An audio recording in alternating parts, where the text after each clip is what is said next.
আসসালামু আলাইকুম। আজকে আমরা নতুন একটি সেটিং দেখব এমএস ওয়ার্ডের। এমএস ওয়ার্ডে অনেক সময় টাইপ করার সময় দেখা যায় আমাদের অনেক বানান, ইংলিশ টাইপ করার সময় অনেক বানান মনে থাকে না যে এটার সঠিক স্পেলিংটা কী হবে।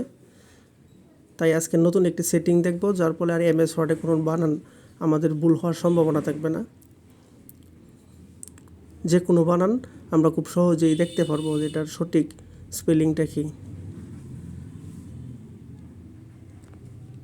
তার জন্য সর্বপ্রথম আমাদের কম্পিউটার থেকে সার্চ বারে যাইতে হবে।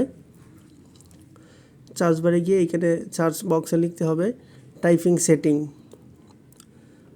টাইপিং সেটিংয়ে ক্লিক করার পর একটু নিচের দিকে আসতে হবে স্ক্রল করে। এখানে দেখবেন লেখা আছে হার্ডওয়্যার কিবোর্ড। এখানে দুইটা অপশান আছে, দুইটাই অফ করা আছে। দেখেন শো টেক্সট এবং অটোমেটিক কারেকশান দুইটাই অফ করা আছে। আমরা এই দুইটা অন করে দিব। অন করে দেওয়ার পর আবার আমরা এমএস ওয়ার্ডে চলে যাব। এখানে গিয়ে এখন যদি কোনো কিছু লিখি, কোনো বানান লেখার সাথে সাথে এটা সঠিক স্পেলিংটা উপরে দেখাবে, যার ফলে আমাদের বানান ভুল হওয়ার সম্ভাবনা থাকবে না। আমরা সঠিকটা দেখে সাথে সাথে কারেকশান করতে পারবো। যে কোনো ওয়ার্ড আমরা এখান থেকে সহজেই কারেকশান করতে পারবো, যার ফলে যে কোনো বানান নিয়ে আমাদের আর দ্বিধায় থাকতে হবে না যে এটার সঠিক স্পেলিংটা কী হবে।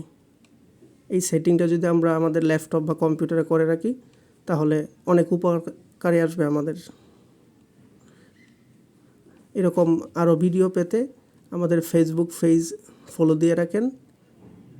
দেখা হবে নতুন আরও একটি ভিডিওতে। আসসালামু আলাইকুম।